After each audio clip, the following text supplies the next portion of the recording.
we go. This is it. Episode number 119. Holy crap, 119. NoLaughTrack podcast. This is Justin Severson, the host. Thank you to Circle of Heat for letting us play their music there at the beginning, as always. If you haven't yet, check them out on Facebook, Twitter, and, of course, NoLaughTrack. If you want to do us a favor, leave a review, comment on iTunes. NoLaughTrack podcast. I would appreciate that. Done with that business. Let's get to the real deal here. Not waste any more time. I'm going to talk really fast because the bitter Buddha himself is here, Eddie Pepitone. Hey, Justin. What's happening? Good afternoon, sir. Good afternoon, Vietnam. How are you? Welcome to Minneapolis. Thank you. Like we were talking about before the podcast, I've never been here. Never. Never. So I feel like the guy in the Twilight Zone who has been dropped in an area. You know, and I was just walking around yesterday going, please help me. like, you know, it's funny. I'm 55, and that's not to brag that I've made it. Way to go. To 55. But I still feel like a child, like a small child when I'm in a new city and I don't really know anybody. And I feel like I should have a name tag with my age, my profession, like comedian, 55, Eddie Pepitone. Anything you could tell me would help about your city. Like just a big piece of paper on the front of my sweatshirt. Yeah. You weren't walking around with a map or anything yesterday. By the way, why is that? I know what you mean, that you look like you don't want to look like a tourist. No. But what's can we curse on this podcast? What's fucked up about that is that sometimes you need a map, you know? But it's funny how we will forego the things that help us so we can look cool. Oh, yeah. And then you look cool, but you don't know what you're doing. But you know what everybody does? It's in the phone now. The maps are in the phone.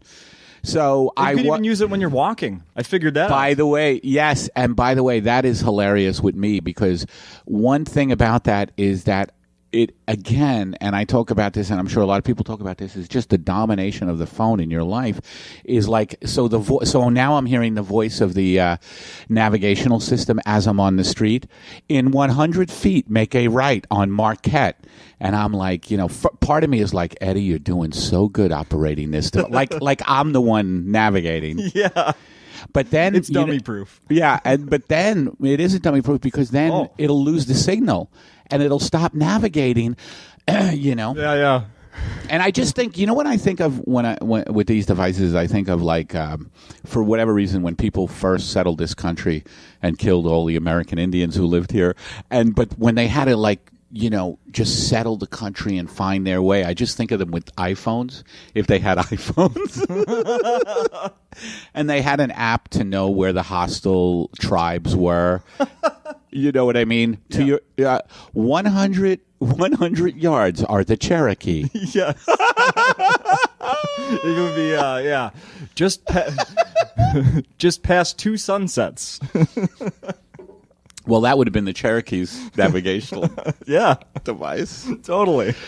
Oh, but it's just funny being a modern man and having all these devices. I don't know if they make it, well, they can be used as a great convenience, but you also don't develop any skills because you're getting told what to do. I remember seeing Jerry Seinfeld do comedy. Geez, it's almost probably 10 years ago now. Mm-hmm. And he had this part of his bit where he was talking about technology and communication. Mm-hmm. And in his the way he was describing it is like, you know, you do things in person and then it's gone to letters and then it's gone to, you know, phone conversations, you know, it's both ways. A letter is saying like, I'm just going to give you my half and I don't want to hear what you have to say. And now it's, you know, that was 10 years ago. Now we're just text each other. That's all we do. We text each other from the same building. You're upstairs, I'm downstairs. Right. And, you know, I have found that texting can be a little tyrannical as well. Like, I don't know about you, but when I get a text, or for that matter, an email sometimes, I feel like I have to respond right away for some reason. Like I can't keep the person waiting. And if you happen to be a person who develops a texting relationship with a couple of different people, then all of a sudden you become even more enslaved to this phone. Yeah. Oh yeah. Yeah. Do you get that sometimes? Mm-hmm. Like you're texting, and you're like, wait a minute, I want to think and feel my own thoughts. You know what I mean? Or how about when I'm home in the afternoon, just ready to take that well-earned nap. And you get a text. And it's my girlfriend, who I am in love with, but it has then she wants to have a conversation about nothing. About nothing. And I put the phone down. I have an alarm set on the thing. I'm going to get up in 2 hours, hour and a half. Right. But no, it's going off every 30 seconds because there's one more. I'm like, no more. Right. No more comments. Right. Well, I always try to do the thing. Well, I try to do the thing where it's like, okay, yes, no, I agree that the Pasta Primavera is great at that place, but I'm going to take a nap now.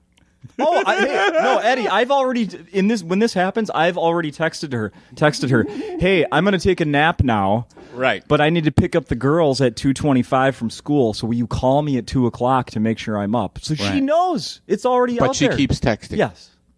Yeah, I've had that too. Can't win. It's tough, I mean, they're a convenience, but they also they can slaughter your time. I got lost this past summer in Chicago. I couldn't find the parking ramp that we could get complimentary parking at the lot, but it wasn't right at the hotel. It was like 3 blocks away. Well, between the one-ways and the construction and me not knowing where I was going, what a nightmare. And by the way, stuff like that drives me nuts in L.A.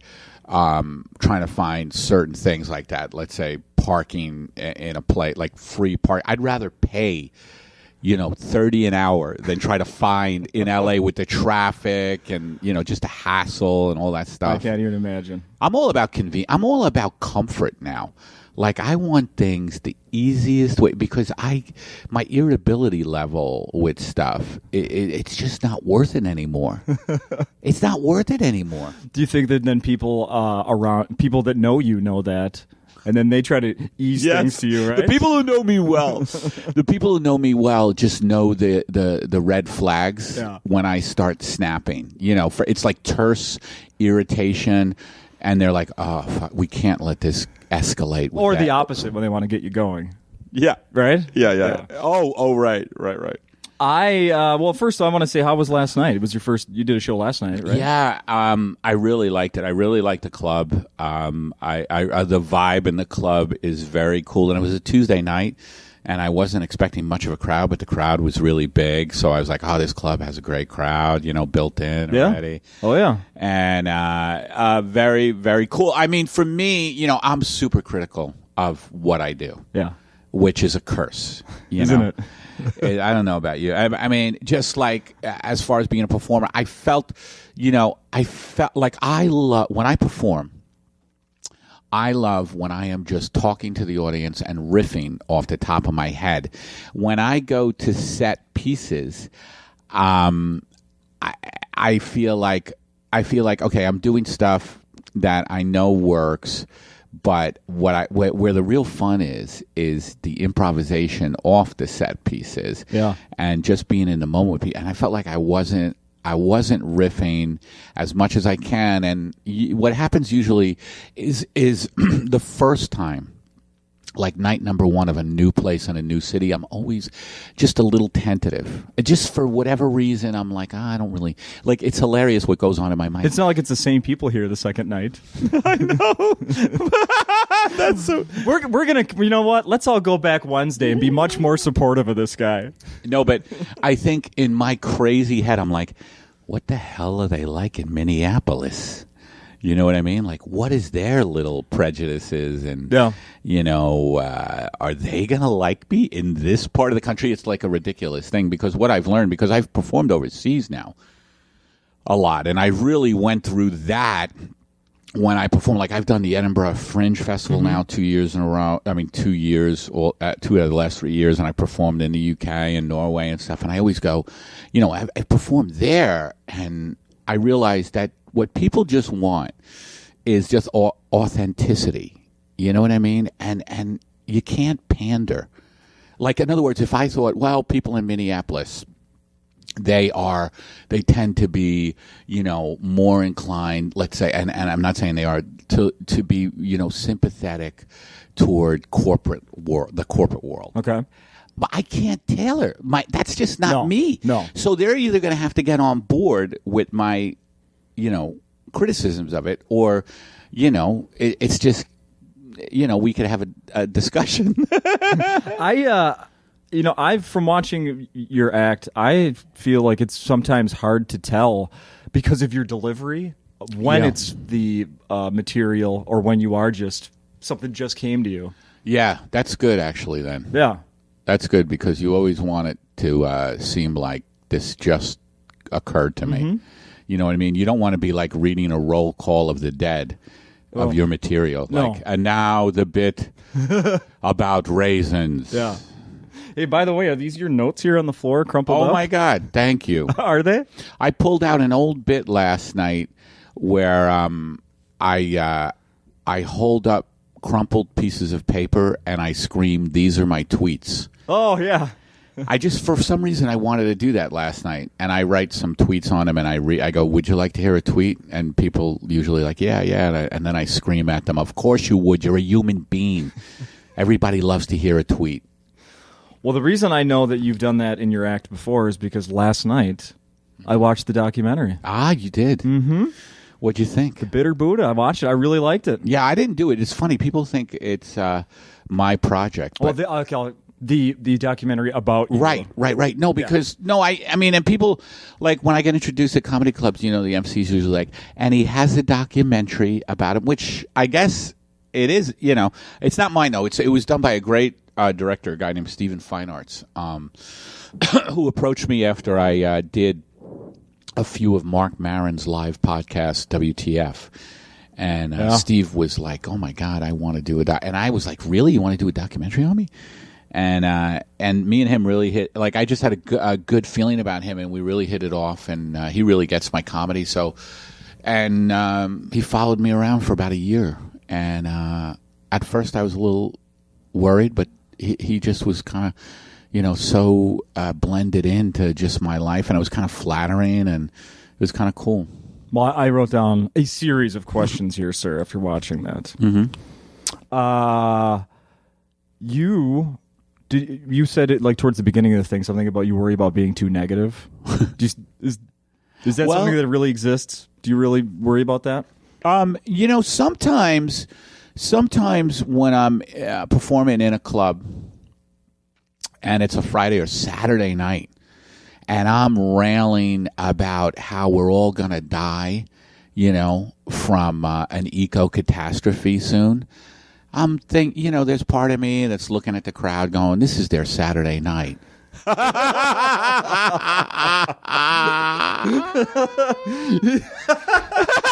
so funny about that is because it's like you can look at it like, all right, I'm gonna do this. I'm gonna get fucking dark. Is this what they would want? Would they invite me over for the party on a Saturday to hear this?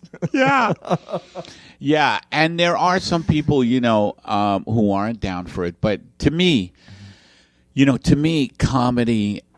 This, and I talk about this, and I go back and forth on this because, you want to make people laugh first and foremost. But to me, comedy is, at this point in my life, is not interesting when I'm talking about the foibles of dating or just like, trivia, minutia. To me, we are in like such a precarious place in the world. I mean, it's just unbelievable to me what's going on in the world. And I talk to the audience about this, and I say, look, we're just amusing ourselves to death, which is the title of a great book that was written by a guy named Neil Postman, and he wrote the thing even before the internet, amusing ourselves to death. And he was talking about the switch from a print culture to a visual culture. A little bit like Marshall McLuhan's famous book about the medium is the message.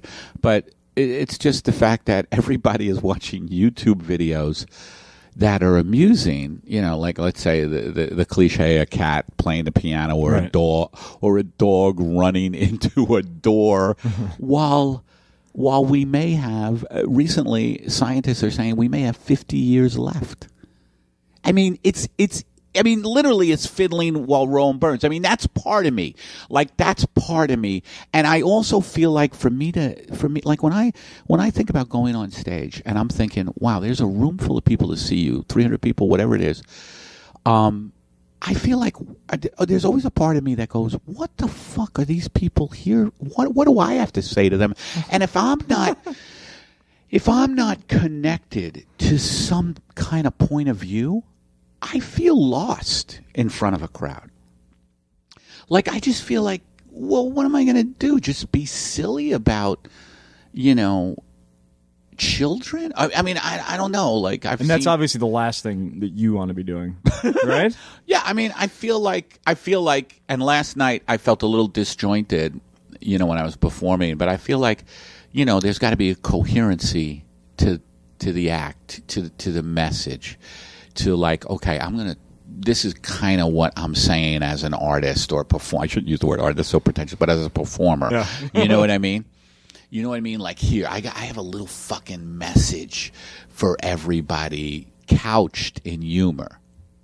I don't know. I try to do that. And then it's so funny because I'll talk like this on a podcast and then I'll fucking throw that away and just try to be funny, and I survival instincts sometimes kick in if you feel like, oh, the crowd really isn't down with this. You know, it's there's a whole group of people wearing dicks on their heads. I better do something lighter. And then I just abandon that. Yeah. You know what I mean? So sometimes it's just an ideal, but I feel like overall that's what I want to do. What was it like? I'm curious. Like, I think I would have a problem with, if someone came to me, hey, we're going to follow you around with a camera for a year and see. Mm-hmm. Was there anything you didn't want them to see? Was it weird? Well, I didn't want them to see me masturbate. That was at the top of the list because I just have the worst face when I orgasm. And I said that right away. That was in my writer. I said no. I didn't.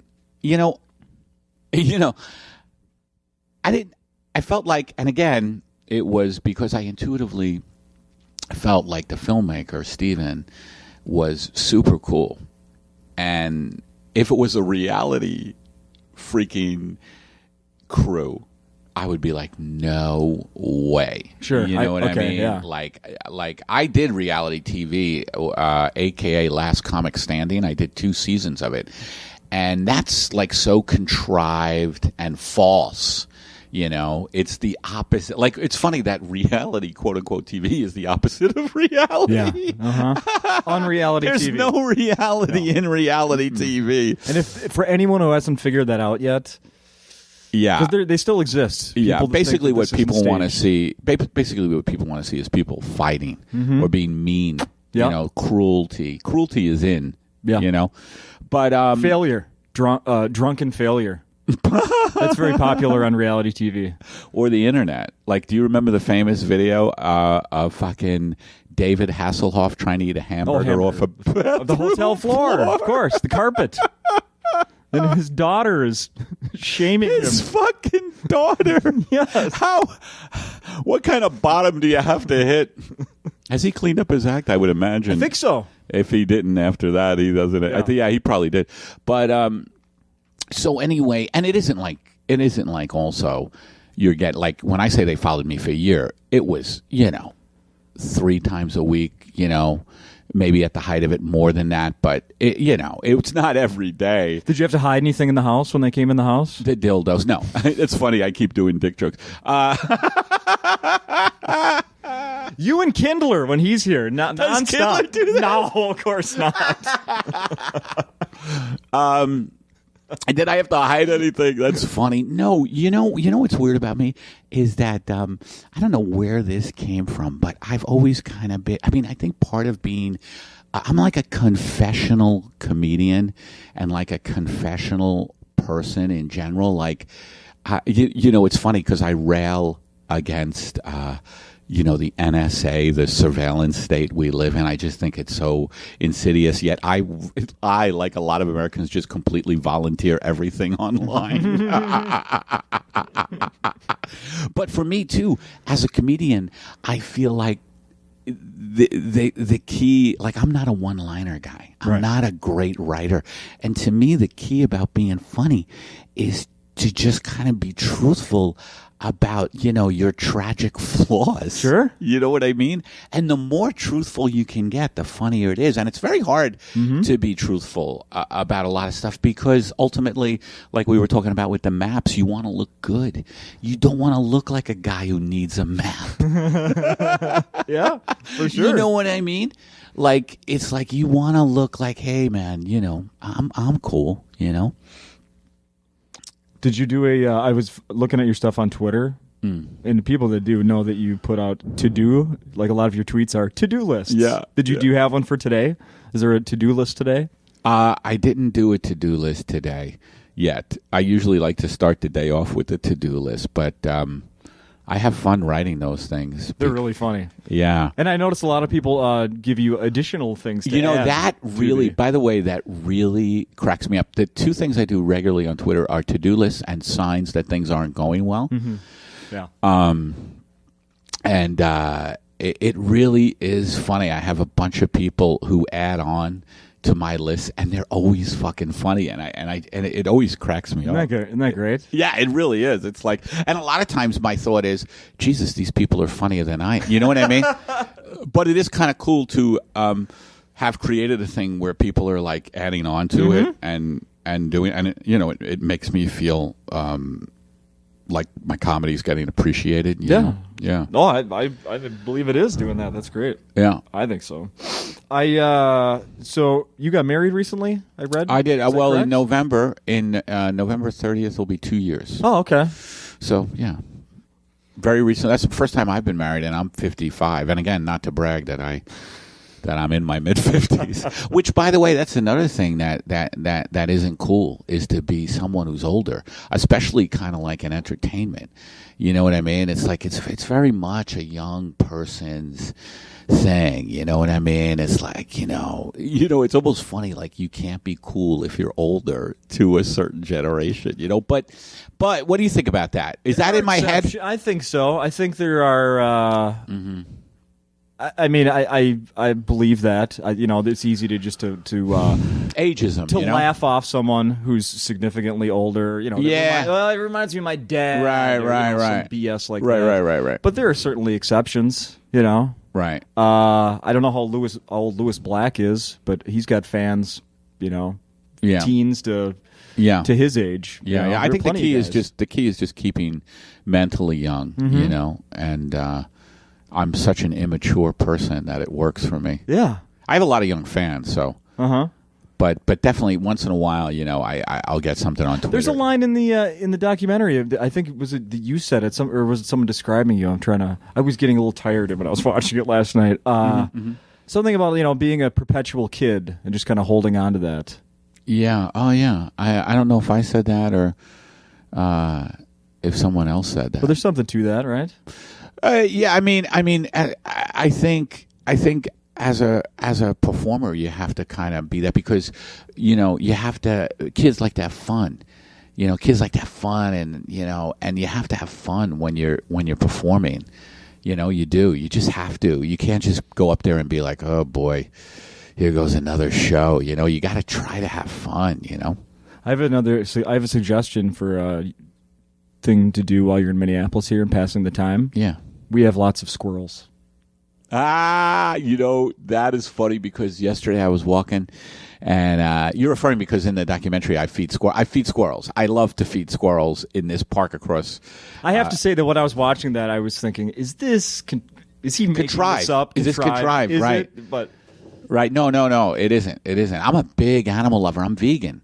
Once I saw the cat pictures, I believed it. Trust me, I believed it. Since that, I've gotten 2 dogs in my life now, and unfortunately, dogs, I have realized that I'm way more in love with the dogs than the cats. I love the cats, but the dogs, it's hilarious.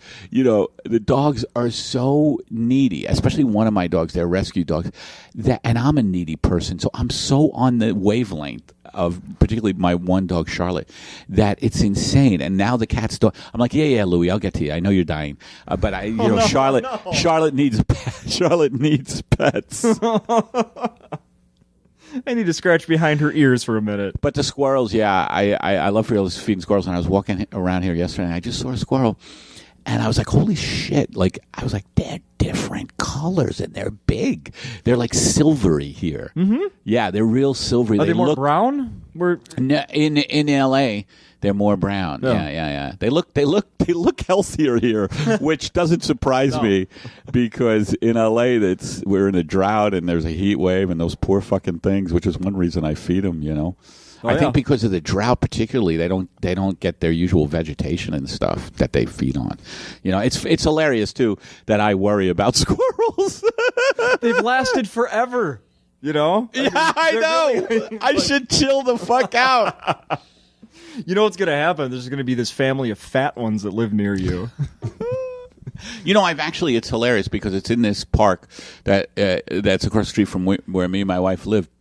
And I've actually gotten scolded by a couple of people who says, you know, you're feeding the squirrels too much, and there's an explosion of squirrel population. Oh no! Because it's not only me, but there's like a couple of other guys. We walk our dogs and feed the squirrels. I've gotten them into feeding the squirrels, so we walk around with bags of peanuts. You know, we've heard they're moving in from Chicago to get the peanuts. Right, squirrels are fucking surreptitiously getting on planes because they've heard about the park. Yeah, the Greyhound. They're taking the Greyhound. Yeah. They've read about it in Bushy Tail magazine. Exactly. I got to say, I think that you'll really appreciate this. So last night, I was upstairs, with my girlfriend. We were watching some TV show that ended, and I was like, "Well, I need to go. I want to watch this documentary before I go to bed, and preparation for the podcast tomorrow." I said, "So I'm going to go downstairs and watch it. I'm sure you're not interested." She wasn't. She stayed upstairs. I was about 10 minutes into it, and just as we were talking about earlier, she sent a text from upstairs. As I'm watching you, Eddie Pepitone, in a documentary, and what did that text say? It said, "Wow, that's loud." Wow, that's loud. Yeah. It was like she couldn't have said. So she has no idea how fitting that is. How perfect that is. Wow, that's loud. Yeah, you're probably right. I'll turn it down. Yeah. I scream a lot. You scream every now and then. Well, I'm a screamer. Mm-hmm. Especially in bed. Too easy. And when I'm screaming in bed is, I can't believe you want to have sex with me. I scream that over and over again. This is amazing. Do I thank you now and later? But yeah, I tend to be loud, and for whatever reason, one of the ways I hook into just being funny is by being loud. I think what I'm really doing, I've realized this over the years, is that I'm kind of channeling my dad, who is Sicilian and kind of an operatic character. You know what I mean? And I'm just kind of channeling this Sicilian rage, Sicilian melodrama. Is that what it is? Yeah. They're very melodramatic, the Italians. Very melodramatic. At least my father is. Just look at Italian opera. If you know anything about opera, it's just always like, what? Geppetto, he is sleeping with Maria. That's their whole opera. Then they sing about a revenge song. I'm going to kill the both of them.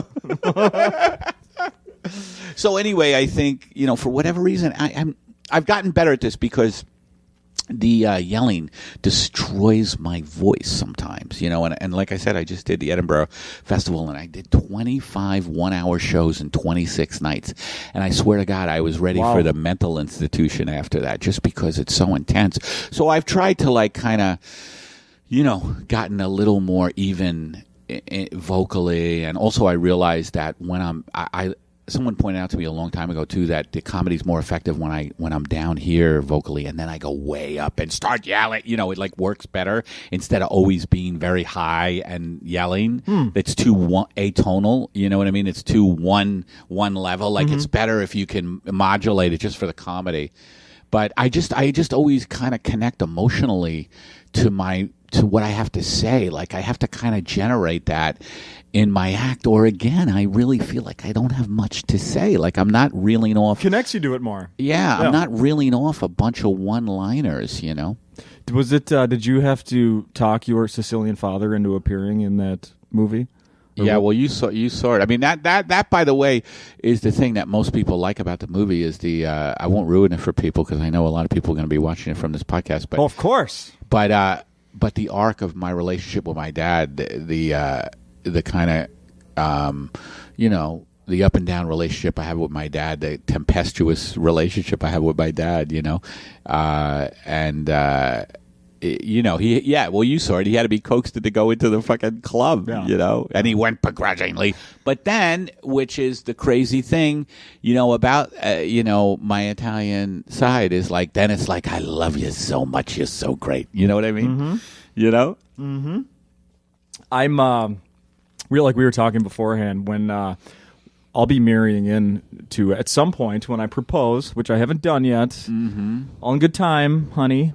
When I do that, I will be marrying into an Italian family. Good luck. Yeah, right. And I'm Scandinavian, Yeah. Yeah, Swedish, Norwegian, and German, and nothing more. A lot of Scandinavians here in Minnesota, right? Oh yeah. Mm-hmm. What is it? You guys like the cold climate, or how did that happen? I guess it's similar. I suppose. Yeah. It was good farming land. Similar to, I don't know. I'm probably making that up. But there is good farming land. The winters here are amazingly cold, huh? They certainly can be. It was a long one last year. Oh, really? Yeah. What's the prognosis this year, even though they can't usually? If you go by that ye old Farmer's Almanac, it's going to be another miserable one. Mm. Yeah, cold. Below average temps. Right. Yay! I'll tell you, though, I have arrived in a great week. You certainly have. This is awesome. Yeah. This is awesome. It's already been colder than this season, this time of the year, so you're lucking out right now. Love it. The squirrels will still be out, even though... I've seen it. No, it's really nice. It's really nice right now. It's like perfect fall weather, because in L.A., again, we just had 100 degrees in October, and I'm like, way too hot for October.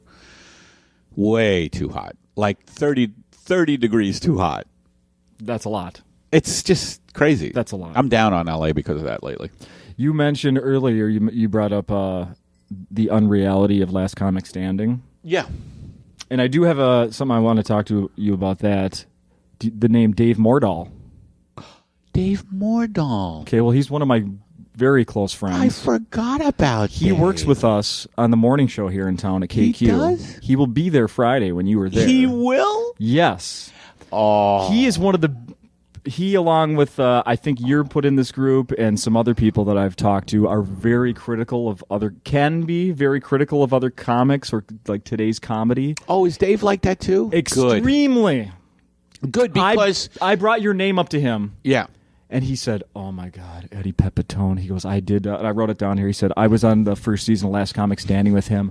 That guy should be so much more famous. He is so fucking funny." He goes, "Eddie would do this song, Eddie Pepitone, something about $5,000. You were singing the song. Yeah. About I talk about how we used, people have written folk songs about great Americans, but I say the culture has gotten so mediocre that my theme song would be like Eddie Pepitone, he just borrowed another $5,000, and just all these things about me. He, for some reason, can't get in elevators, and his sister never talks to him. Eddie Pepitone.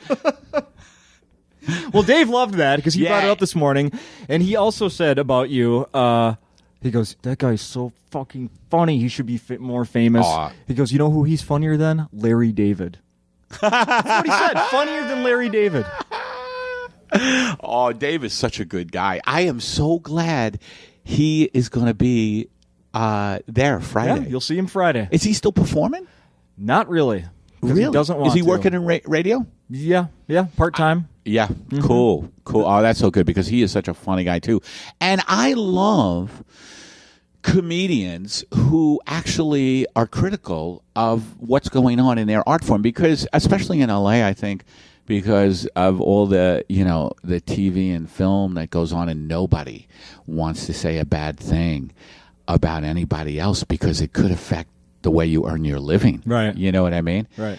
And I get it, and also you don't want to criticize, but I just sometimes can't bite my tongue just about, because I don't know, I just feel like so much of comedy is so mediocre. And why it pisses me off is because these mediocre, quote unquote, popular comics or whatever, they train audiences to like that kind of crap, and anything that demands more of them, they're like, what the fuck is this? I want to hear about, how funny it is, the difference between men and women. You know what I mean? Yeah. Or just something like that, yeah.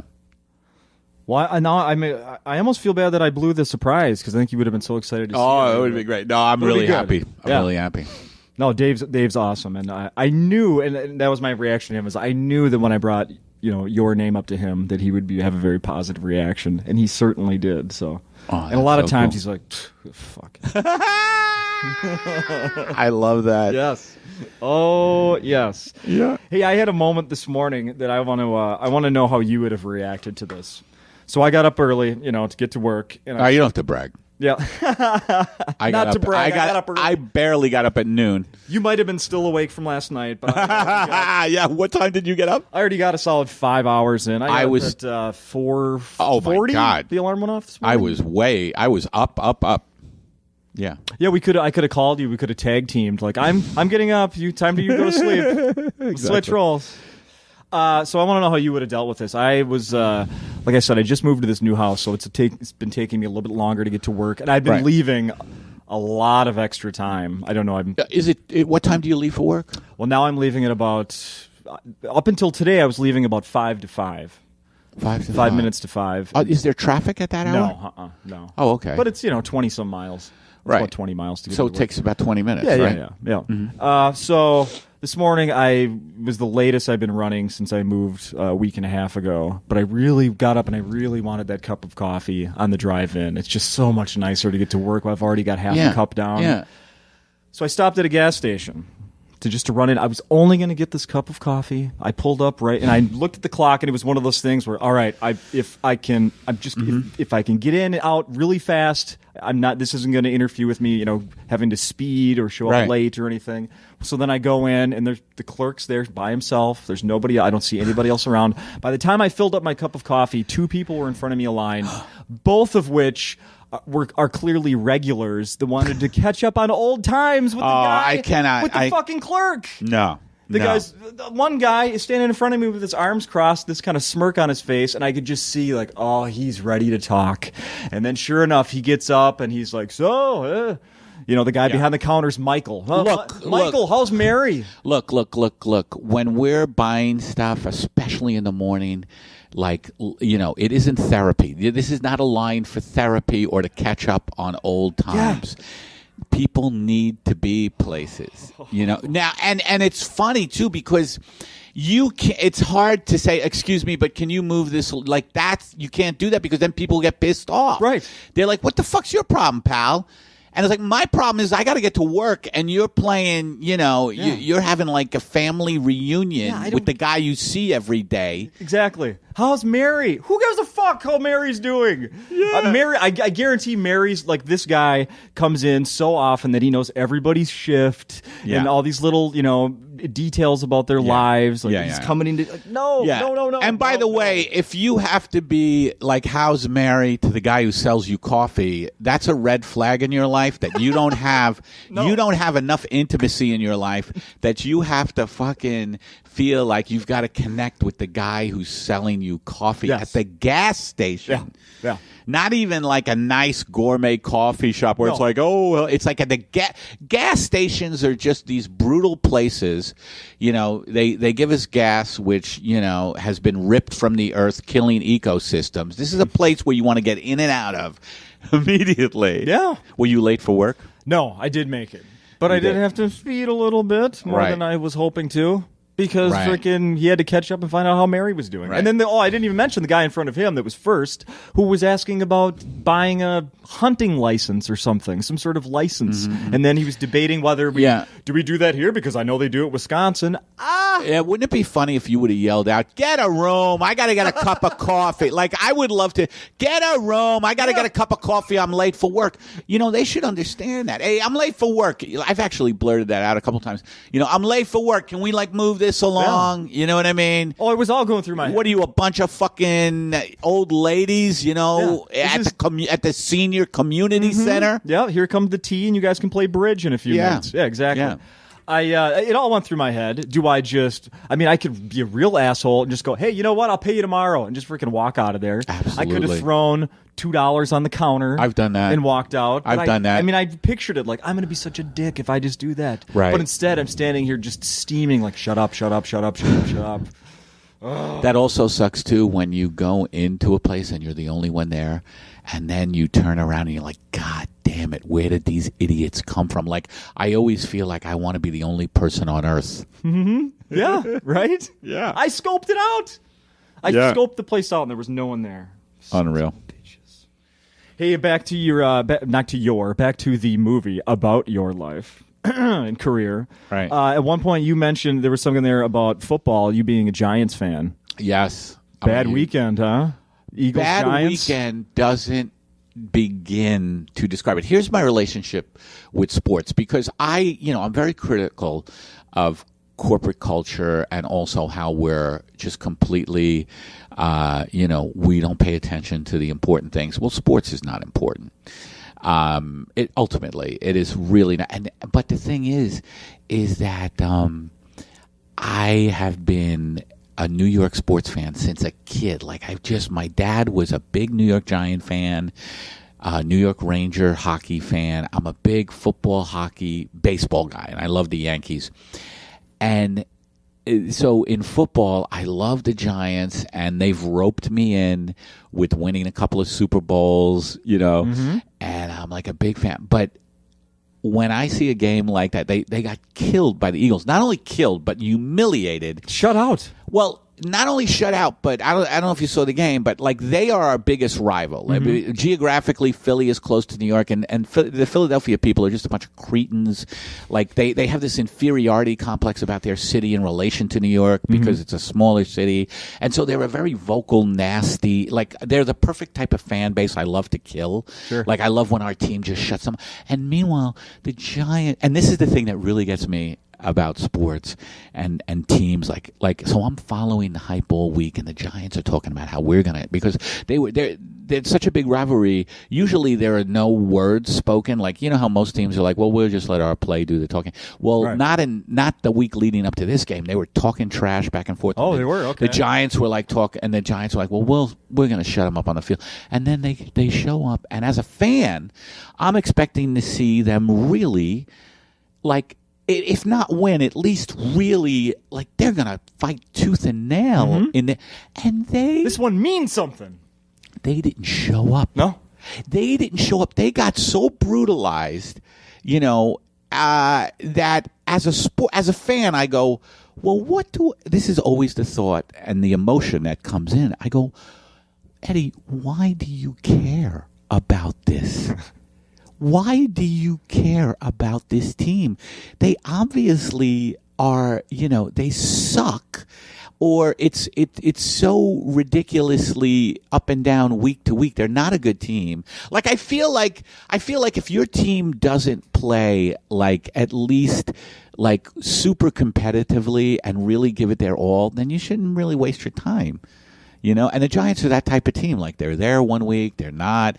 They go on a run, then they're disappear. It's who is this team? Did you see I don't remember who it was, came out with a list this week about the most popular teams in the country right now? Yeah. The Cowboys aren't number one anymore. It's thank God. Denver Broncos 1, Giants 2. Are you serious? Serious. I don't know how. The Mannings. If you have a Manning at quarterback, you're apparently very popular. Well, if they saw any, to me, they're so fucking flawed. I mean, look what happened to Peyton Manning in the Super Bowl. That was hilarious to me on the level of again, all the hype about that Super Bowl and how great Peyton Manning is. Yeah. And then he looked so bad. Oh, the first play, the ball's at his feet. In that Super Bowl, he looked so pathetic.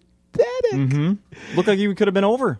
And everybody is so hyped about it. And all the money, I don't bet, but all the money that must have been bet on the Broncos and Manning. And I was even watching because I love, like, I have the DirecTV, the Sunday NFL ticket, and that is kind of like, I love zoning out on Sundays and just swapping from game to game. Yeah.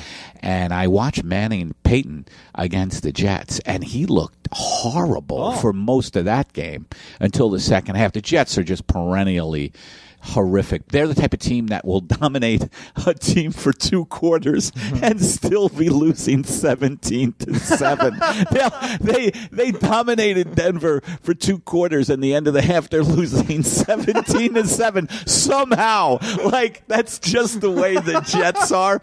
Like, Denver will have -8 yards and be up by 10. And the Jets will be like, well, we had a great half, but unfortunately a couple of bad mistakes. You know, and Eli, as far as the other Manning goes, Eli, and I love Eli Manning, but he also just can look so bad. Yeah. You know, one thing the Mannings don't have, just to talk a little football, is they don't have much mobility. They're really good quarterbacks, but it seems that the quarterbacks who have great mobility are kind of the way that of the good QBs now, like Russell Wilson. You know who's really my favorite? I think he's the best. I don't know if you agree with this, is Aaron Rodgers. Well, yes.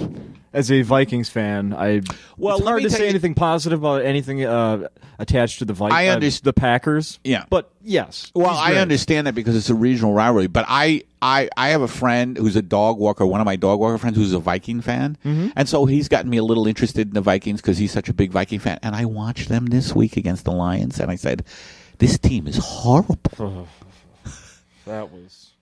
This team, the Vikings looked, their defense looked okay, but their offense, what did you feel after that game? Do you throw in, I go, screw it. I go, like the Giants, for instance, are playing the Cowboys, which is a huge game. I am not going to watch. Yes, I'll watch no matter how bad. The Vikings have been really bad for several years now. I watch them no matter what, but I have detached myself where, even to the point where I cheer against them, just to see how bad it can get. Yeah, where it just becomes laughable. Yeah. So that's how I cope. Right. By pretending that I enjoy. Yeah, I just get mad misery. at them. I get mad at the team and the management, particularly, and the ownership for not fielding a competitive team. Yeah. I'm like, wait a minute. Like, for instance, the offensive line, and I'll end with this on the sport thing, the offensive line just let Manning get killed, and I'm like, how do you fucking coaches get away with having a job when, you can't protect your franchise quarterback? Teddy Bridgewater, our new young quarterback here in Minnesota, got sacked 8 times. Yeah. That Detroit game. He looked terrible to me. I saw his interception early in the game in the end zone when they were driving. It could have kind of changed the game. They could have scored early. Did you see that? Like, there was no one around that ball but Detroit Lions. When a quarterback throws a ball like that, I always go, what the fuck?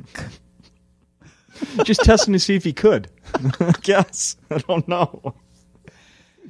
Hey, one more thing to go back to the movie that I learned about you in there is you still listening to classical music here and there? I do, yes, here and there, yeah. No. Yeah, it's funny because, this is, again, hearkening back to the age thing. Like yesterday, I downloaded Spotify. Mm-hmm. on my iPad, and I'm like, well, let me look up, because I feel like I've completely lost touch with what young people are listening to. So I said, well, let me, and so they had a couple of playlists on Spotify, the 100 most popular tracks in the United States, or the 100 most popular pop songs. So I fucking started listening. Oh, and how was that? Did you recognize anything? I didn't recognize anything, but what was hilarious to me was I thought how shitty it was. Yeah. Like, every song sounded the same. Every song, again, to me, it's like none of this music had anything to say, but it was all like, party, party, party, party, party, party. Like, really? Party when the fucking world is going to shit? Yeah. But, that's the old guy saying, what the fuck? But anyway, some of the tunes, like, I was like, oh, I could see people kind of getting into this, but I just thought it was bullshit, and I wound up going back to when I'm hanging out, like in my hotel room, I kind of like listening to classical, You know, like it just kind of mellows me out. I listen to a little Pavarotti opera. Wow. I listen to a little, but yeah, I do listen to classical a bunch of times. And one of the things me and my wife love to do is go to the Hollywood Bowl. This is one thing I kind of really like about LA. I don't know if you've ever been to the Hollywood Bowl, but it is kind of very cool in the middle of LA. Just this fucking amphitheater up in the hills, and it's pretty, like when the sun goes down, and it's always kind of, one thing about LA is the weather is always beautiful at night. You know, during the day it's brutal, but at night it's just kind of gorgeous. And just going down, and me and my wife usually go to the Hollywood Bowl like about 2-3 times a year to see classical music, and it's very civilized. I bet. You know what I mean? Yeah. We'll go to hear Beethoven. Or I listened to a little classical music this week on accident because that new thing that's gone viral. Have you watched the girl who twerks her boobs to classical music? No, but that now is on my to-do list. Speaking of to-dos. Is it funny? Funny? It'll make you smile when you're watching it. Oh my God! She twerks her boobs. So it's like like the flex thing. Basically, she's flexing her pectorals, and they're very nice. They're covered. She has like a bikini on. She's covered in tattoos. I don't know if you're into that or not. Yeah. They look good on her. Yeah. They look very good on her, and she's doing it to. And I had to write this down. Mozart. It's Mozart's Ein klein. Oh yeah. Nachtmusik. Oh yeah, that's a great one. Ein klein Nachtmusik. Yeah. Is that from Don Giovanni? Sure. Anyway, I don't know. Well, that's an opera he wrote, but that's great. That sounds really good. I think classical music. It's going to make a comeback now. I think classical music. It's trending right now. Needs to be paired with tattooed breasts. Well, so there you go, Eddie. I gave you something that's great. to do That's great. today. Thank you. That's a to-do thing. I just looked at the clock, and I don't want to take up too much more of your time, but there's one thing I want to ask you about that was in the news that has to do with comedy. I can't even find it now, but I'll just go off the top of my head. What is his name? Adam. He was doing comedy over the weekend in New York at the UCB Theater, and in the middle of his set, 4 cops came in and arrested someone, and they have video of it. So like he's recording, so he's standing here in the microphone at UCB in New York. Yes, behind him there's all this commotion, and then he's like, "Whoa, what the heck's going on here?" Yeah, and it's 4 cops arresting some people and pulling them out of the did audience. Apparently, they were probably involved in some sort of robbery, and then identified inside the club. By the way, I think that's hilarious that they robbed someone or some store, and then were like, I don't know about you, but after taking something that isn't ours, I like to see some good comedy. I wonder if they were hiding out there. Like, okay, let's go in. Like, I wonder if they even like, oh shit, there's a show right, like, because UCB, Upright Citizens Brigade Theater, you always are lines of people. I wonder if they like, let's just get in this line and we'll go into this theater and no one will know where the fuck we are. But it's funny that they got nabbed. Comic is Adam Newman. Do you know that name? No, Adam. No. Okay. Yeah, it says 4 cops walked into the comedy club, arrested someone in the audience. The comedian was named Adam Newman. He started joking around about it. Then one of the cops yelled at him to shut the fuck up and told him to stop running his mouth. Seriously? Yeah, And then he started joking about it, and the crowd got on his side, and they got the guys out of there. But isn't that crazy? Have you ever experienced anything like that? Yeah. Oh, God, no. I don't know. I've never experienced anything even approaching that. That's good. I think that's good. I also need to bring up to you, because I would be remiss if I didn't. I would have to go home and immediately apologize to my children. Because you are in some TV shows and movies, or at least one movie, that I watch with my kids. Oh, which one? The Muppets, for one. Yeah. I didn't even realize you were in that, and I've seen it like 3 times. Well, yes. Here's the story on that, is that, I don't know if you know, but do you know this show? It's not on the air anymore. Do you know this band called Flight of the Conchords? Of course. That was on HBO, right? Oh, yeah. Arj Barker's been on the podcast several times. Does he come? Does he do Acme a bunch? Mm-hmm. Yeah, Arj is a great guy. But I did Flight of the Conchords a couple of times, and the director is this really cool guy named James Bobbin. a Brit. And so James became the director of the Muppets movie. Yeah. The one from 3-4 years ago. Yeah, the one with Jason Segel. And he also did the last one. Oh, he did? Okay. Yeah, with Ricky Gervais and Ty Burrell. But he asked me to be in it as the postman. Right. And my scene was kind of cool, where they're dancing at the beginning of the movie, all the main characters and a couple of Muppets and everything. And I'm the postman who can't keep up with the dancing and the choreography. But we filmed it, and it was a great experience. I got to meet all the Muppets, and I was stunned when I saw that they were just hanging up in a closet. Do not tell your children. But anyway, just to see I don't want to see that. But just to see them working the Muppets. It must have been amazing. Yeah, and all that I would stuff. love that. And the guy who choreographed the scene was Mickey Rooney's kid. So it was a wild day. Like, Mickey Rooney's kid is Did you meet Mickey on the set? He was in it Mickey briefly. was in that movie. No, I didn't. Oh. I didn't meet him on the set.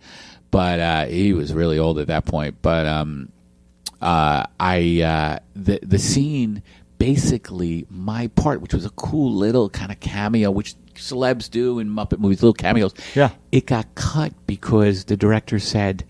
the pacing of it didn't work out or some shit. My luck. But he kept me in the movie as a voice. Oh, okay. So that's why I still get credited. Yeah. But you don't see me, and it fucking bummed me out. And that's a typical Hollywood thing. When you're at my level, like the guy who's almost like there. You're like, sorry, Eddie. Like, I'm sure if it was somebody bigger, they would like, we gotta film that again. You know what I mean? Yeah, someone bigger like the kid from Modern Family. Exactly. He made it, that little bastard. Exactly.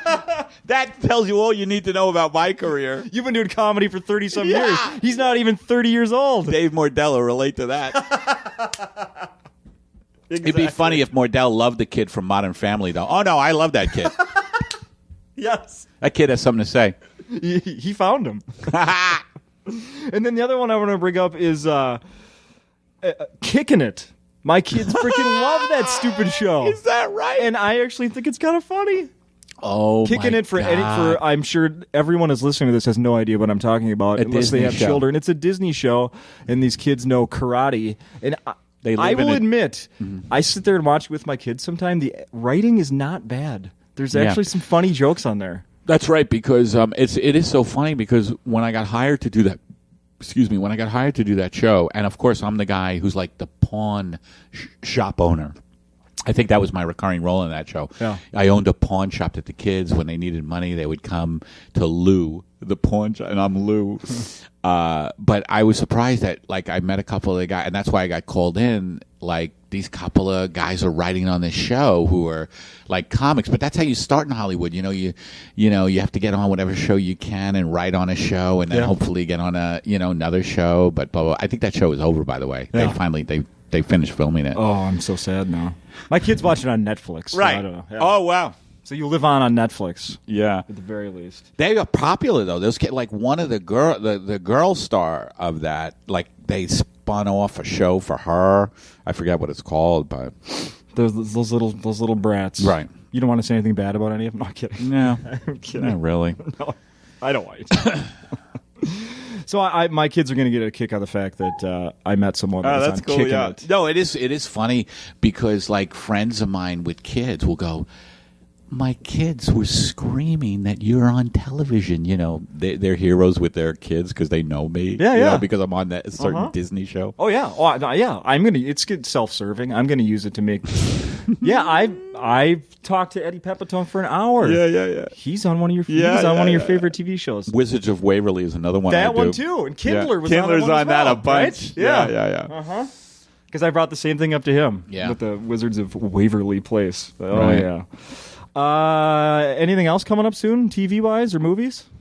I'm going to be on an episode of Mulaney, the new sitcom. Oh, really? Yeah, this season. I filmed. That was a real thrill for me. I filmed with Martin Short for like 4 or 5 scenes. Yeah. That was really cool. I was his sidekick in a few scenes. So that's coming up.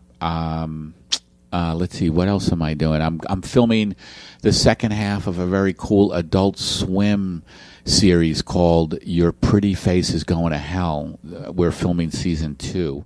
Your Pretty Face is Going to Hell. Yeah, look it up. Season 1 was a pretty big hit, and I'm a regular on that show, and I'm going to Atlanta to film that coming up. I'm going to be doing the Maui Comedy Festival at the end of this that'll be month. rough. Unless they moved Maui, that sounds nice. Bob, let's move Maui up to Minnesota in January. Yeah. Oh, Maui, Liberia, by the way. Yeah. Yeah, so I'm doing a bunch of things. Very cool. Is there anything else I want to bring up to you? Let's see. Did I take up? Oh, yeah. It's time for me to let you go. We're good. Eddie. Okay. I think it's time for me to let you go. Well, I had fun. This has been an absolute pleasure. Yeah, thank you. I've been a fan, and after watching that movie, movie last night, I was extra hyped. So this is very cool. And you were on some of the shows I really like Arrested Development. Yeah. When they came back, and some of the other shit. And of course, I'm a big Mark Maron fan, so I always hear you on there. Yeah. So cool. This has been a thrill. Thanks, Justin. Continued success, sir. Thank you, my friend. One final question. Mm-hmm. As someone who loves the Minnesota Twins and hates the Yankees, but I respect Derek Jeter, what should Derek Jeter do next with his illustrious career? That's what I want to know. What should he do next? I could care less. I mean, I thought this year was just so over the top with this farewell stuff, and it was actually quite, for me as a Yankee fan, quite sad. Because as I love Jeter, and a couple of the ceremonies, brought a tear to my eye. But especially the last game where he singled at home, so driving the winning run. But the Yankees sucked again, and here he was doing this farewell tour, which I think is kind of weird to do a farewell tour during a year, and they sucked. Yeah, and he sucked. He kind of had a 230 batting average or whatever it was. Girardi probably felt guilty if he didn't play him. But he had a great career. He was amazing ball player. And the Yankees, unfortunately, have aged into, not a very good team. My sports karma lately is really bad. Really bad. Even my Rangers, who went to the finals last year, look horrible this year, early going. I'm like, oh my God, what happened to them? Yeah. They almost won the cup last year. Yeah, please stay away from my Minnesota Wild because they have won 2 games, 2 out of 2, and have yet to give up a goal. So whoa. Please don't stay Well, away. it's so early. You know how the hockey season goes, but I'm such a big hockey fan. That's my favorite sport. Yeah. Awesome. And the Rangers Cup run was amazing. And now this year, they look awful. I'm like, what's going on? My Giants, the Rangers, the Yankees? I got nothing. Kiss of death. It's time for me to live my life. It's too late now. Come on. I think you're right. Who am I kidding? Thank you. All right, thanks.